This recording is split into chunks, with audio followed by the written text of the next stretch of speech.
The Morning Dump from Hurrdat Sports with Andrew Rogers and Damon Benning. The only place for added conversation that we can't get to on Coffee and Cream in the Morning. It's Morning Dump on Hurrdat Sports. Follow us wherever you get your podcasts. That's Apple, that's Spotify.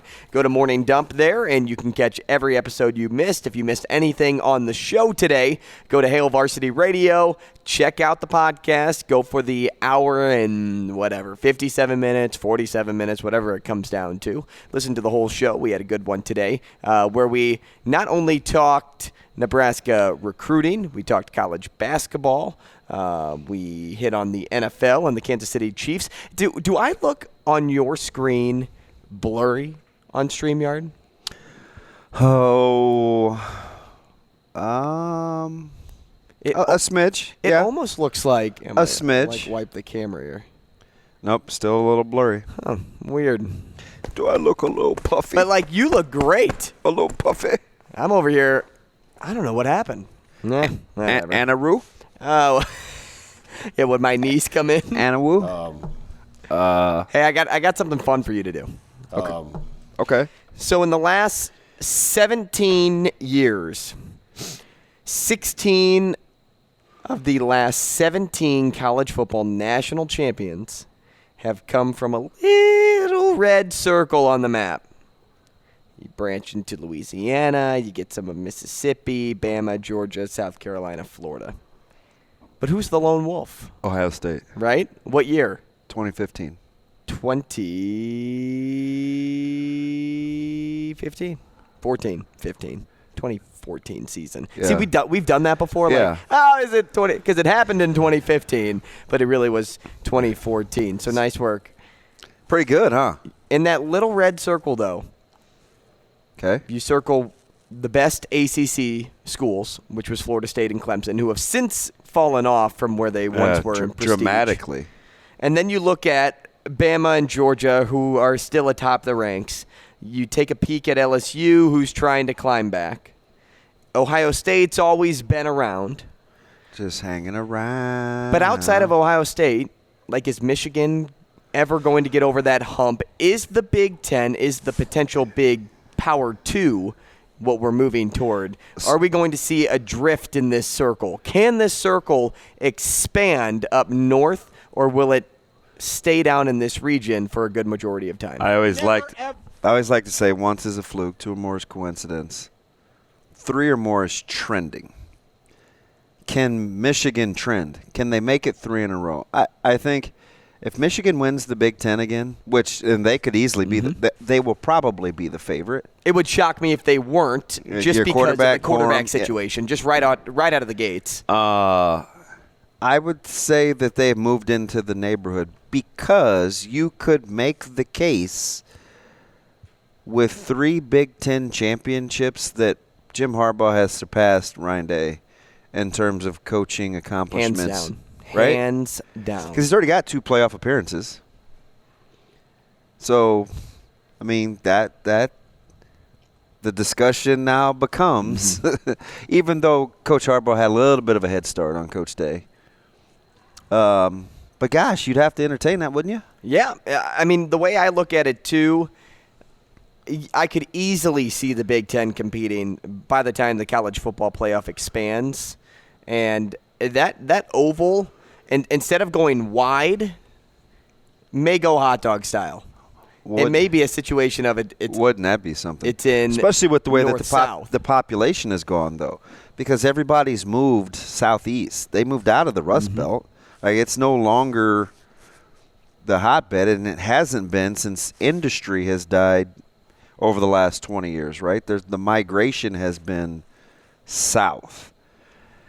So that would be impressive. But Ohio State needs some help. But much like Josh Allen, is Ohio State becoming a victim of their own success? Boy, they get a tough grading scale. Man. Don't they? Day gets a very critical grading scale. And it's because of their own. They've set their prestige. So, I mean, and that comes with it, right? I played for a guy that 10 wasn't good enough. I played for a guy that 11 wasn't good enough. Double-digit wins wasn't good enough. You put a 0 next to the hyphen. Right? That's who you played for. So I understand, and sometimes, and shoot, I think it's harder to win now. Oh, no question. So it's like, how critical are we? Like, is it earned? Like, do people really think Ohio State is underachieved? Mm-mm. I mean, they're losing to Michigan. They're not losing to Maryland. I don't think anybody thinks that. Really? I don't think anybody thinks they've underachieved. So why do you think Ryan Day comes under fire then? Only because, like you said, they're battling themselves. And because he has not won them a national championship, or at least played in the national championship game, he's under fire because that school expects so much. Not to say that if we take a look at Nebraska, that this fan base doesn't expect just as much, but they've been hit with so many woes on decades after decade now that, now you're at the point to where, the only thing that people expect you to compete for is a bowl game, whereas year in and year out, people think Ohio State should be in the college football playoff. So would you like, which is easier, his record or his win percentage? To get close to, because I don't think you'll nail either one. To guess? Yeah. I am going to say, is this career record or just Ohio State? Just Ohio State. Okay, I'm going to say, I would say the record is easiest. Really? Okay. Take number of wins take a versus stab. losses. He's been coaching for what? So 4 he was years 3-0 now? in 2018 when he took over, so that was a quickie. So 19, 20, 21, 22 were his full seasons. Now remember, I'll give you a hint. In 20, they only played 8 games. Right. And So between 18 and not between, but 2018 and 2020, they only played 11 games. Okay. So 19, 21, and 22 were full seasons. Let's go 3, This would be impressive. 6, and then was it 13? So 3, 6. They went 11-2 this year. So that would be what, 20? And then in 21 they did. Pretty good, Shane, what? actually, what he's doing. I would say. 'Cause I think he nailed the losses. It's not bad. Do I get a little risky here? I'm going to say they won 10. I'm going to say they won 30 games. For Day? Yeah. So how many losses?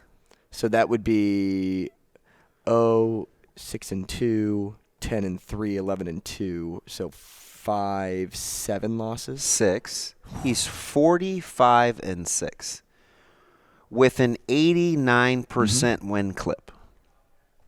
45. How did I miss? Did I do the math wrong? Yeah, you skipped a year. So he's 3-0, 13-1, 7-1, 11-2, 11-2. Got it. Okay. So I missed 1 year. Yeah. Not bad. 45-6, an 89% win clip. But what's his record in bowl games? His record in bowl games is he's been coaching for 3 full seasons. So he's played in 5 bowls. So 4 bowl seasons is what he's been coaching. Hi, Wave! As we say hi during our morning dump. We always kind of go off the rails in this. That's segment. all right. Grace can edit that part out.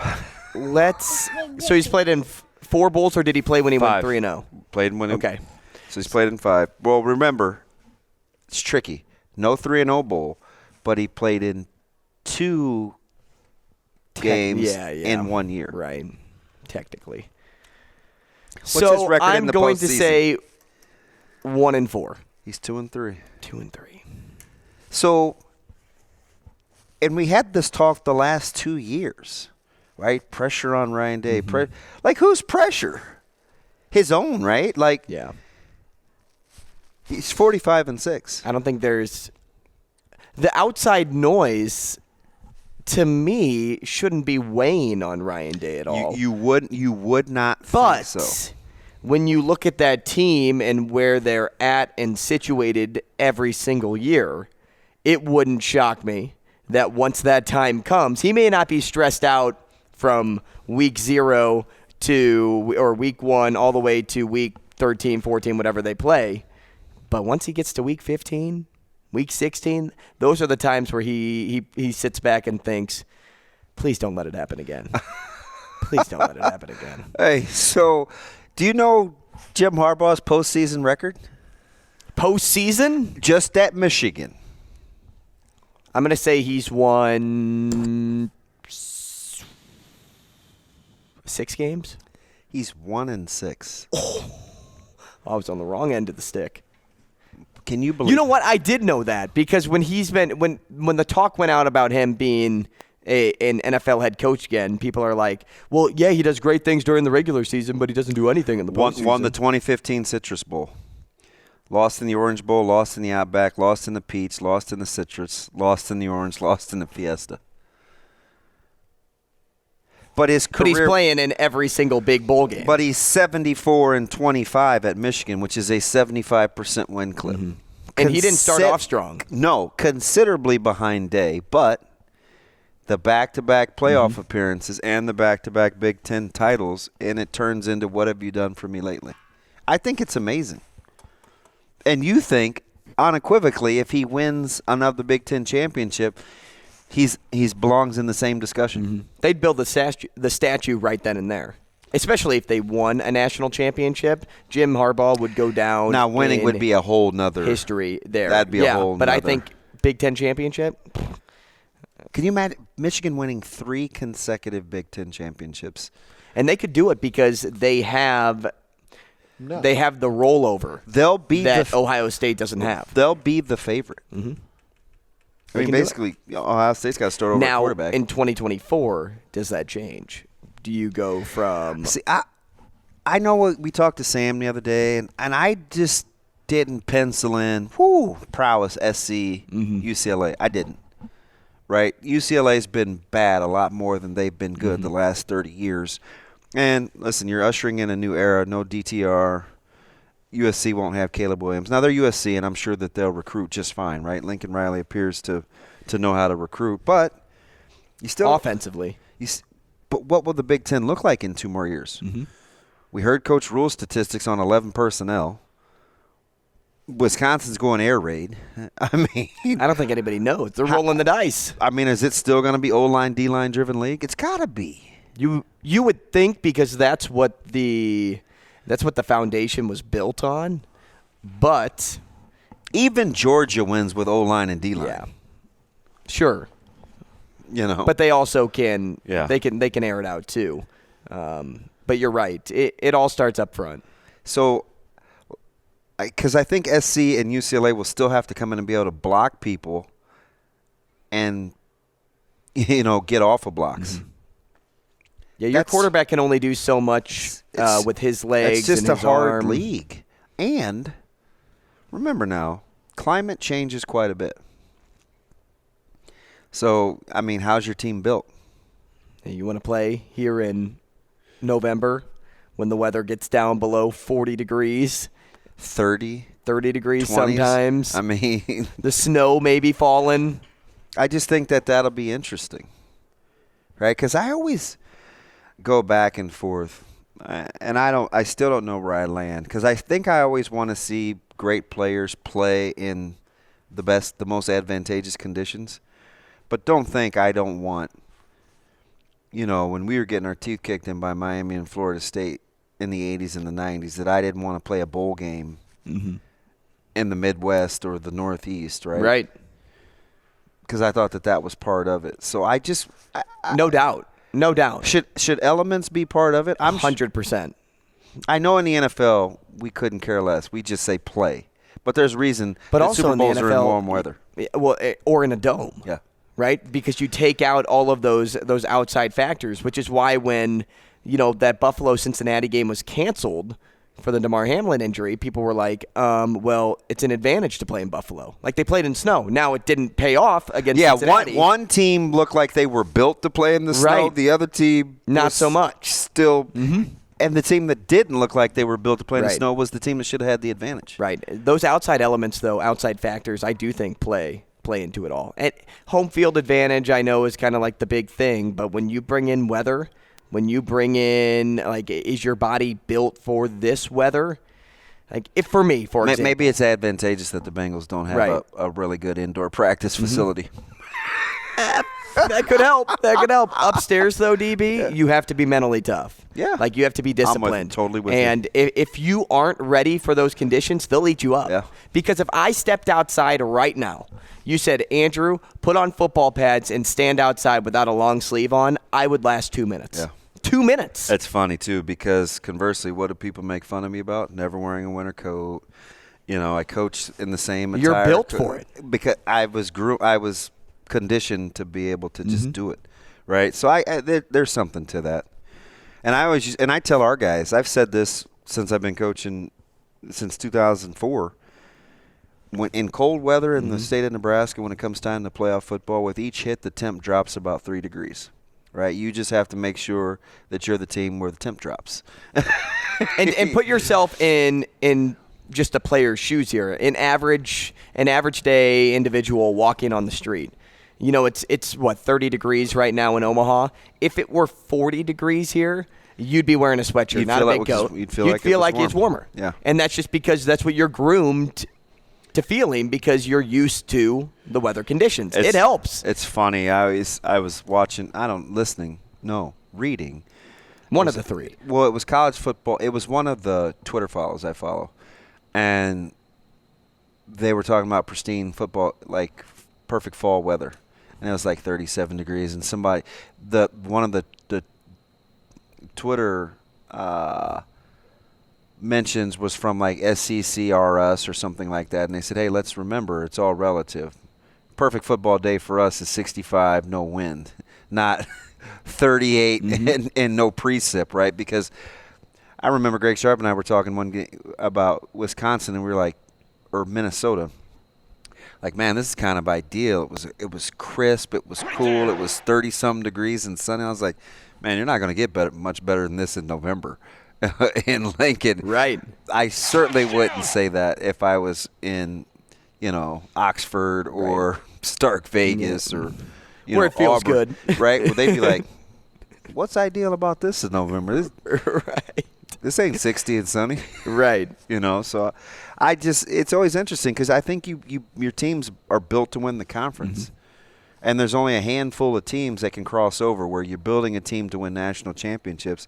And right now, Ohio State and now Michigan appear to be able to do both. Right? Although we haven't loved Michigan in ideal conditions because they were annihilated by Georgia, which it is what it is, but then didn't look great, very uncharacteristic against TCU in controlled conditions.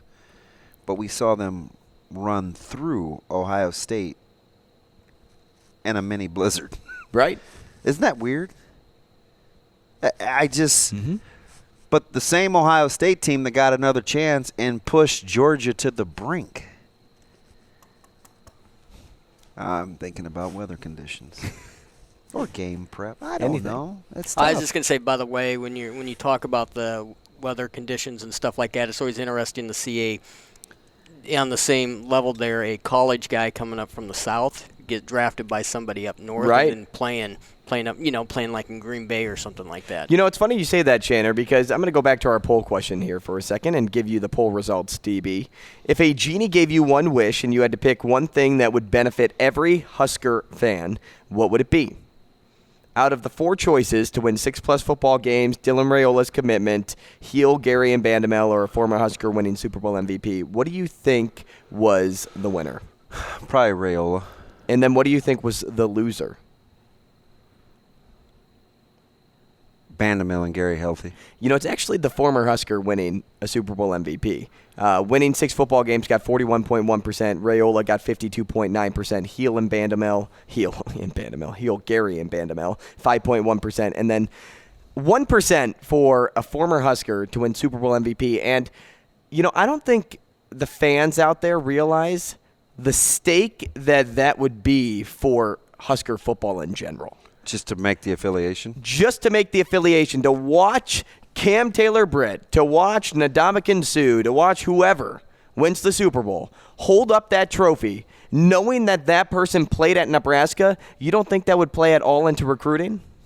That's how I thought, which is why I put it on the list. No, I understand. But it's funny, too, because Mike on Twitter, he says, good Lord, Nebraska fans are broken if getting a recruit wins this poll. Right? Because that's the other end of the spectrum. It's like, and I get what he's saying. And by the way, he's got a great tagline. It says, he drives a Corvette, I drive a Samurai Suzuki. By the way, if it's one of those guys. But I kind of understand what he's saying. Right. But we're so into hope that it's like, come on. I knew that would be the fan favorite. I didn't think so. Which is why I put it. I thought 6 football games would win. Personally. That's what. Yeah. Like if I had. But I also thought a Husker winning the Super Bowl MVP carried more weight than 1%. Completely agree about the 6-win thing. And you put it first. I think. So I was like, that's gonna win. Just gonna play eye tricks. It's interesting. By the way, if it is one of those guys ever. Who? I mean, they get to have somebody who's a former Nebraska player that's not a quarterback. Jack Stoll. They got to have it. 6 catches, 98 yards, 2 touchdowns in the Super Bowl. Can you imagine? Dude. Yeah. Can you imagine? He's going to be the Hunter Renfrow of that team. Wouldn't that be something? That'd be sweet. Sorry, Shaner. Oh, I was just going to say. San Francisco I was just going to say, if 49er it's fans. one of those guys and they're just, I mean, it's got to be memorable because they're not a quarterback. You know, I mean, more often than not, as a quarterback winning the MVP is a Super Bowl. 1,000%. So if you saw a former Husker holding that trophy and you thought, oh my gosh, they have Matt Rule. They have made all these changes. They've done a great job recruiting. Nebraska's getting national attention. That's the biggest stage in all of sports. Is watching the Super Bowl ceremony. If you saw one player hold up that MVP trophy. Do you think we would be Jedi mind tricked by having just one? Because I still look at these other schools that talk about all their pro guys in the league, and the numbers are staggering. Right? Like, do you think we would be – you think one, we'd be like, ooh, we got one? In regards to Super Bowl MVP? Yeah. I think so. Wow. Because you're on. Well, I mean, meanwhile, Bama's boasting that they get 6 first-round picks every year. Right. Was it like that with Sue when he would, just? Well, we didn't capitalize. We missed that. Remember, we didn't capitalize on his dominance from a recruiting standpoint. Right. Just came and went, kind of. And in this case, even if it is just one, everything about Nebraska football is at stage 1. So it's one thing at a time. It's not anymore of, hey, we're at the top, we stay at the top. It's, hey, we got to build back to the top. So it's one stair at a time. So if you get that Super Bowl MVP, you get all the recruiting, you get Matt Rule, you're just climbing the stairs to get back. And you're not currently on Twitter, are you? Mm-mm. Corey replies to Mike. Mike said, sad state of affairs if the recruit wins. Corey says it will win because he's the number 1 player in the country, and B almost directly leads to A. But if it was just me, I'd pick Gary and Bando being healthy. That team was pretty decent with the entire starting 5. Could have maybe snuck in the tourney. Mm-hmm. Isn't that weird? So Corey's thinking like you, the sequential momentum. Right. Which I agree. If you get Raiola, the 5 stars come with him. We had that. Right. We already had that. Drag out, right? Yeah. Like, which comes first? Is it the QB, the O-line, the receivers? It's interesting because when I first looked at the poll, when I retweeted, and I was like, this is easy. I did think that. And again, you put it first. It was and I put it first for a reason because that's what I would have thought. Sometimes I'll put it at C, sometimes I'll put it at D. But for the most part, my thought is, hey, it's going to go up top. But then I'm going to try to think like other people. So that's when I went with the Raiola commitment because I knew everybody would want that one. Shane, did you hear what he said? Nudge, nudge, wink, wink, if we ever play 2 for you again. He tries to think like other people.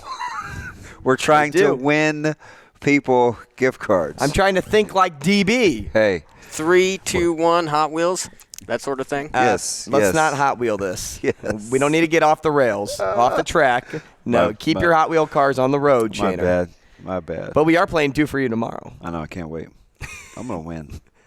I'm going to win somebody $40 gift card to Hail Varsity. We're going to go 4 for 4. We're due. I mean, yeah, because did you and I get 3 the other day? Yeah, we got to go 4 for 4. But we went 3 for 3 and then missed on the fourth. I know. We missed the double or nothing. I know. We're on it. And I'm not going to make the questions or prompts any easier. Dude, some of those were hard. I still can't believe you went. So Shane missed a type of car when he said Hot Wheels, but he nailed the baseball gear one. Yeah, the Rawlings The one. Rawlings. Out of nowhere. Like, That's Shane's brain. It works in weird ways. But I prefer the Mizuno glove. I prefer the Easton bats. I have an A2000. What's funny about that is you said 2 brands that weren't Rawlings right there. Yeah. So you prefer those things. Why would you think I was going to say Rawlings? Because he's looked at baseballs. No, the baseball that probably is too, and that's probably the number one thing that you would think of. But when you watch a game, you always see the catcher, and you always got the Rawlings on the. I mean, that's a pretty prevalent thing in Major League Baseball. Like on the gear on his chest protector, you see Rawlings more than you see Easton or something like that. Easton would for Major League probably Baseball, hit yeah. mine. Really? I see Easton all the time. Plus, I'm a huge stick guy, so I think Easton stick. Make There the you go. comparison. Right? I mean, I could have said Louisville Slugger. You're a weirdo, but I love it. That's what makes you ours. Nobody else's. We don't share, Shane. 52.9% for Dylan Raiola. You know that's a total fan vote. Because it does. It as you said, you pointed it out. Corey on Twitter, right? Corey said it's the stare. Yeah. A leads to B, which leads to C, which leads to D. And that's also the Matt Rule method, people. That is the Matt Rule way. I could have said Tennessee Thumper. I used to have a Tennessee Thumper baseball bat. Yeah, those were like you couldn't. Those looked like wiffle ball bats. Tennessee Thumpers. They were like. I don't remember. You were the same guy buying Worth gear, right? Like, do you remember Worth? A Tennessee Thumper. It's so old. Yeah. It looks like a little kid bat. Sure. Well, yeah. I mean, I had it when I was in Little League. Wow. He still has it. And you made. I don't have it. I bet the Thumper is under your bed so that if anybody tries to break in, that's what you use. I as a don't have weapon. it. I wish I still had it. I mean, that'd be cool. The Thumper. Yep, the Thumper. This Thumper looks like if you took a swing, the ringing that would come off this bat would pierce your eardrums. Yeah. Yeah, I'm sure it's probably pretty bad. Bing! I can't even get that high.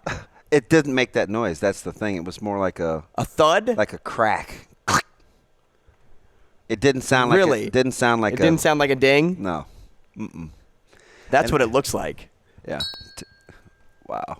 Thanks. He just wanted to get in a Darcy reference. I was waiting for There it. it is. Yeah. For more on Morning Dump, you can catch us every single day after the show. Again, that's on Hurrdat Sports.